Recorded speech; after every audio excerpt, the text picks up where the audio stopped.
যারা ফৌজদারি অপরাধ করেছেন তাদের বিচার। এর ভিতরে রাজনৈতিক দলের, আওয়ামী লীগের বিভিন্ন দলের নেতাকর্মীরা আছেন, এর ভিতরে প্রশাসনিক লোকজন আছেন। আর দ্বিতীয়ত হচ্ছে আওয়ামী লীগের দল আকারে আমরা বিচার চাচ্ছি, দুইটা বিচার চাচ্ছি। এখন এই দুই বিচারের জায়গাতেই বলা হচ্ছে যে যুক্তিটা আসতেছে আওয়ামী লীগের তো লক্ষ লক্ষ কোটি কোটি মানুষ, তারা কি অন্যায় করছে, তারা কি খুন খারাপি করছে। দেখবেন যে কিছু আওয়ামী দলদাস সেবাদাস সাংবাদিক, গণমাধ্যমে প্রচুর বেকার জ্যেষ্ঠ সাংবাদিক দেখবেন ইদানিং, কোনো কাজ নাই, খালি টকশোতেই শুনি সে সিনিয়র সাংবাদিক। হাসিনার বিচার হয়ে গেছে, আরও এই নেতাকর্মীদের বিচার টিচার হইলেই হয়। এবং এটা বলবার মধ্য দিয়ে যেটা হচ্ছে যে বিচারিক প্রক্রিয়াটাকে, বিচারটাকে ইটসেলফ প্রশ্নবিদ্ধ করা হচ্ছে। এবং এই 24-এর বিচারে যখন করা হয় তখন দেখবেন যে পরিকল্পিতভাবে এইটাকে সুইচ অফ করে দিয়ে 71-এ নিয়ে যায়। দেখবেন যে আগেও তো বিচার হয় নাই, আগেও তো অমুক দল এটা করে নাই। কোন দল পালাইছে? মুসলিম লীগ পালাইছিল 71 সালে?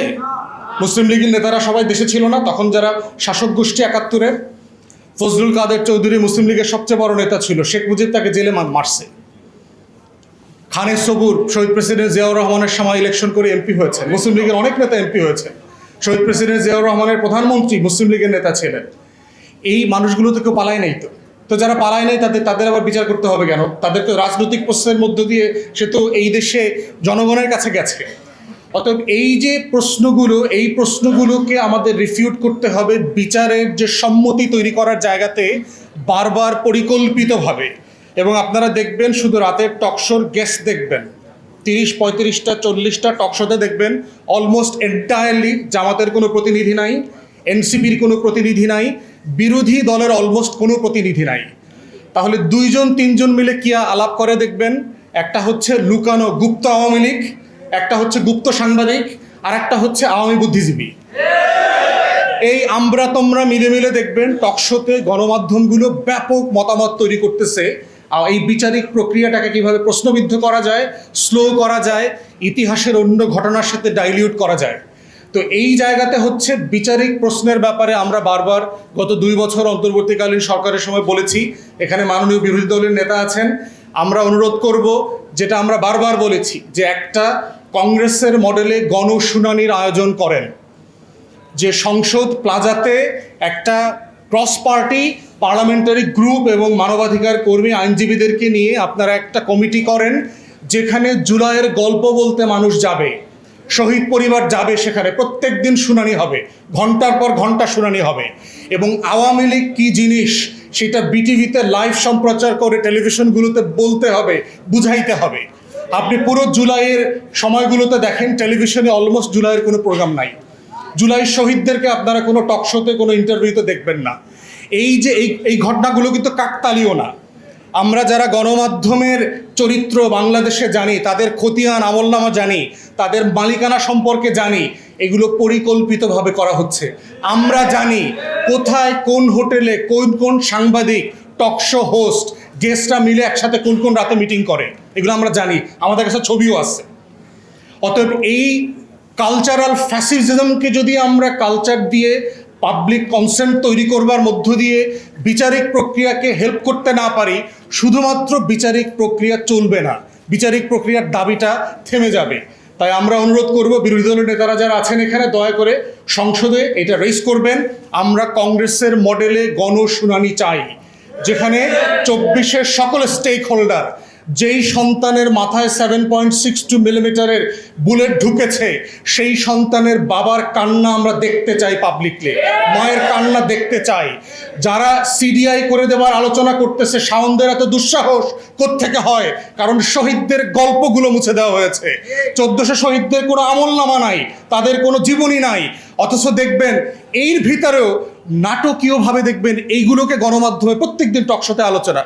শাওনের কি কথা বলার অধিকার নাই? দেখবেন আমাদেরকে প্রশ্ন করে, আপনারাই তো জুলাই বলেছেন যে সবাই কথা বলতে পারবে, তাহলে শাওন কি কথা বলতে পারবে না? তার মতামত সে দিতে পারবে না? মানে গণহত্যার পক্ষে সম্মতি দেবার জন্য মত প্রকাশের স্বাধীনতা যে সাংবিধানিক অধিকার, সেইটা প্রতিষ্ঠার জন্য সবাই মিলে চেষ্টা করছে। কিন্তু আমরা ফ্যাসিবাদকে কালচারালি, পলিটিক্যালি, জুডিশিয়ালি ফেস করবার জন্য সাফিসিয়েন্টলি সেটা একমত হয়ে এই কাজগুলো করতে পারছি না। তো কালচারাল ফ্যাসিবাদের এই লড়াইটাকে অ্যাড্রেস না করে শুধুমাত্র বিচারিক ফ্যাসিবাদের মুখোমুখি হওয়া যাবে না। এটা কয়দিন পর দেখবেন আমার কালেকটিভ মেমোরি থেকে এটা হারিয়ে দেবার চেষ্টা চলছে। তাই সেই লড়াইটা আসেন সবাই মিলে করি। সবাইকে অসংখ্য ধন্যবাদ। আসসালামু আলাইকুম। ধানমন্ডি 27 নম্বরে আমার একমাত্র ছেলে ফারহান ফাইয়াজ, সে ঢাকা রেসিডেন্সিয়াল মডেল কলেজের তার সহপাঠীদের নিয়ে, সে ছিল একাদশ বিজ্ঞান বিভাগের মেধাবী ছাত্র। সে যেহেতু সায়েন্স ক্লাব, ইয়ত ক্লাব পড়তো, সুতরাং তার অনেক কানেক্টিভিটি অনেক ছিল। সে সেন্ট জোসেফ এবং রেসিডেন্সিয়াল মডেল কলেজের তার জুনিয়র ভাইদের নিয়ে সে আন্দোলনে সামিল হয়েছিল। 16 তারিখে আবু সাঈদ যেদিন রংপুরে শহীদ হয়, সেই দিনও সে আড়ংয়ের সামনে থেকে তার ছোট ছোট ভাইদেরকে নিয়ে গণভবনের সামনে অবস্থান নিয়েছিল, মানিক মিয়া এভিনিউতে অবস্থান নিয়েছিল। 16 তারিখেই ওকে ফ্যাসিস্টরা টার্গেট করে ফেলে, যার পরিপ্রেক্ষিতে 18 তারিখে ওকে টার্গেট করে একদম ওর বুকের মধ্যিখানে গুলি করা হয়। একটি মাত্র বুলেট ওর জীবন প্রদীপ কেড়ে নেয়। সেই থেকে আমার পরিবার পুরো ট্রমাতে আমরা আছি। এখন সেই জুলাই মাস আমাদের সামনে, জুলাই মাস আসলেই আমাদের এই ক্ষতটা আরও বেড়ে যায়। আমি শুধু আজকে বেশি কথা বলবো না, যে 24শে জুলাই আমার ছেলে জীবন দিয়ে দেশকে স্বৈরাচার বিতাড়িত করেছে, সেই সময় ছিল আশুরা, মহরম মাস, অর্থাৎ 10ই মহরম আশুরা, তারপরের দিন 11ই মহরম আমার ছেলের জীবন প্রদীপ কেড়ে নিয়েছিল ওরা। সেই মহরম মাস এখনও চলতেছে। আমি শুধু একটা কথাই স্মরণ করিয়ে দিব, যারা এখন রাষ্ট্র ক্ষমতায় আছেন, যে মহরম মাসে কিন্তু অনেক বড় বড় ঘটনা ঘটে ইসলামের ইতিহাসে, আমরা সেটা পর্যবেক্ষণ করলে জানতে পারব। সুতরাং এই মহরম মাসে যে কচি কচি প্রাণের বিনিময়ে আপনারা আজকে রাষ্ট্র ক্ষমতায় এসেছেন, আজকের সেমিনারে আমি যে কথাটা লেখা দেখতে পাচ্ছি, দায়বদ্ধতা, আমাদের দায়বদ্ধতা, আমি বলবো যে আপনারা রাষ্ট্র ক্ষমতায় এসেছেন, আপনাদেরও কিন্তু দায়বদ্ধতা আছে। আপনাদের দায়বদ্ধতা সবচেয়ে বেশি। আজকে তাদের প্রাণের বিনিময়ে, তাদের ত্যাগের বিনিময়ে আপনারা কিন্তু রাষ্ট্র ক্ষমতায় এসেছেন। মাননীয় প্রধানমন্ত্রীকে আমি আহ্বান করব, আপনিও তো মজলুম, আপনার পিতা, আপনার মাতা, ওনারা তো দেশপ্রেমিক ছিলেন। সুতরাং আপনি ইতিহাসে মহানায়ক হয়ে থাকতে পারবেন যদি গণভোটের রায়টা বাস্তবায়ন করেন।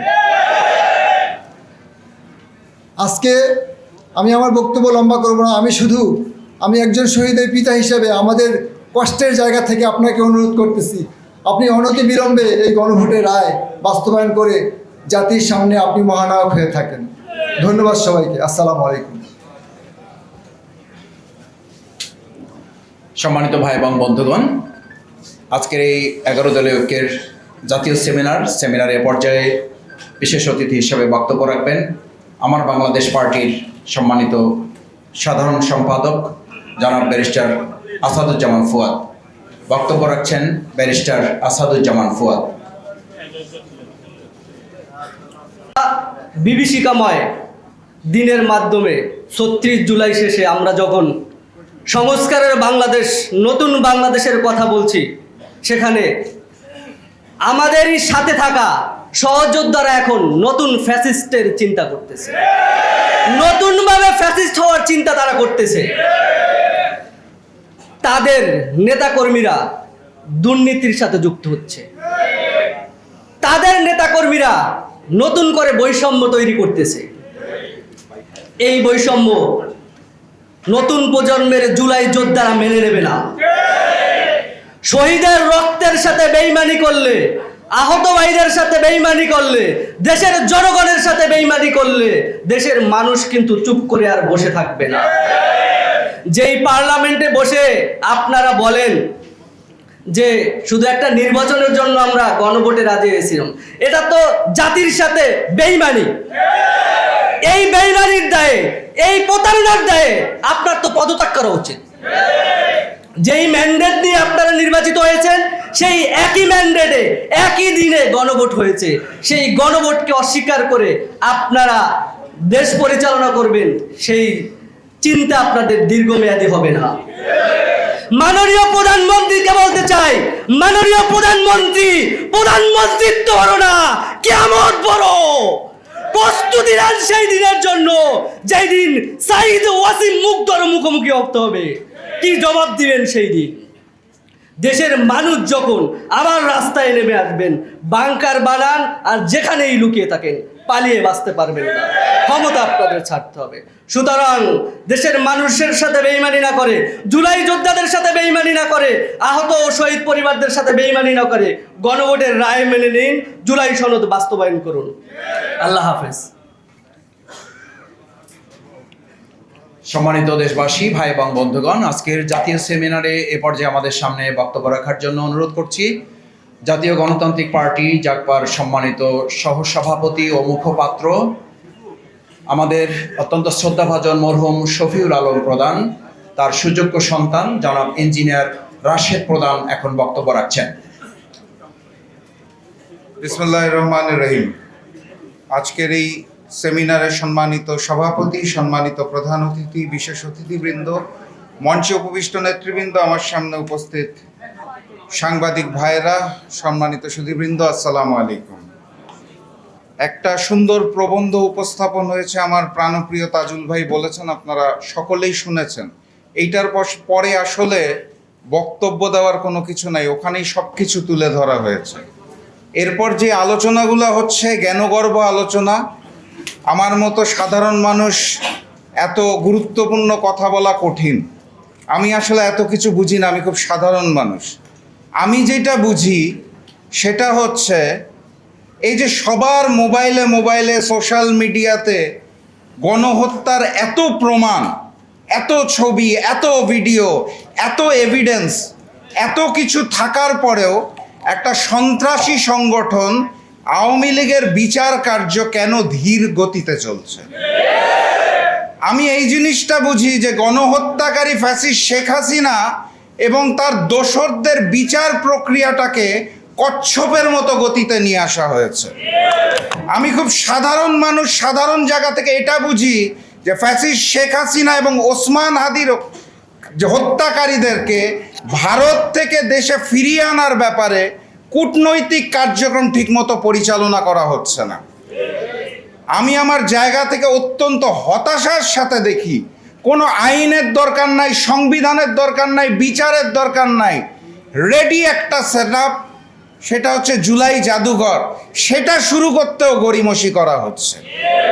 আমি আমার জায়গা থেকে বুঝতে পারছি না, আমরা যখন সকলে দাঁড়িয়ে বলার চেষ্টা করছি যে সংবিধান সংস্কার পরিশোধ করতে হবে, গণভোটের গণরায়ে বাস্তবায়ন করতে হবে, তার পূর্বের এই ছোট ছোট কাজগুলোই তো আমরা করতে পারছি না। কেন পারছি না? আমরা আমাদের জায়গা থেকে যেটা দেখতে পাচ্ছি সেটা হচ্ছে জুলাই গণ অভ্যুত্থানে অগাস্টের 5 তারিখে ফ্যাসিস্ট শেখ হাসিনা এবং আওয়ামী লীগের যে পতন হয়েছিল, সেটার সাথে সাথে ওই পার্শ্ববর্তী রাষ্ট্র ভারতের আধিপত্যবাদেরও পতন হয়েছে। এবং এই বর্তমান পরিস্থিতিতে জুলাইকে অস্বীকার করা বিএনপি সরকারের পক্ষে তখনই সম্ভব যখন তারা নতুন করে ফ্যাসিস্ট হতে চায়, যখন তারা নতুন করে ভারতের সামনে মাথা নত করতে চায়। এই ব্যতীত জুলাইকে অস্বীকার করার, অগ্রহণ করার আর কোনো লজিক আমার মতো সাধারণ মানুষের বোধগম্য হয় না। সম্মানিত সাথী এবং বন্ধুগণ, বক্তব্য দিব না, অনেক সিনিয়র নেতৃবৃন্দ আছে। আমি শুধু বলতে চাই, ওই যে ছোটবেলায় দেখতাম হচ্ছে যে শুনতাম, পড়তাম যে মুখে মধু অন্তরে বিষ। এখন এই বর্তমান অবস্থায় এসে দেখতে পাচ্ছি ওই হিন্দুস্তান আওয়ামী লীগ আর বিএনপি মিলেমিশে একাকার হয়ে গেছে। বিএনপি নেতাদের কথা শুনলে এখন মনে হয় যে মুখে জুলাই, অন্তরে নৌকার শীষ, নৌকার ধানের শীষ মিলে যে নৌকার শীষ হয়ে গেছে, তার বিরুদ্ধে বিপ্লব অনিবার্য। আপনাদের শুধু এই আহ্বান জানাই, দেখা হবে বিপ্লবে, দেখা হবে বিজয়ে, বিজয়ের পথে যাত্রা শুরু, জীবন অথবা মৃত্যু। আসসালামু আলাইকুম। সংগ্রামী ভাই এবং বন্ধুগণ, আজকের জাতীয় সেমিনারে পর্যায়ে আমাদের সামনে বক্তব্য রাখার জন্য অনুরোধ করছি ধানমন্ডি 27 নম্বর 2024 সাল 18 জুলাই ঢাকার প্রথম শহীদ জুলাই আগস্টের গণ অভ্যুত্থানে শহীদ ফারুক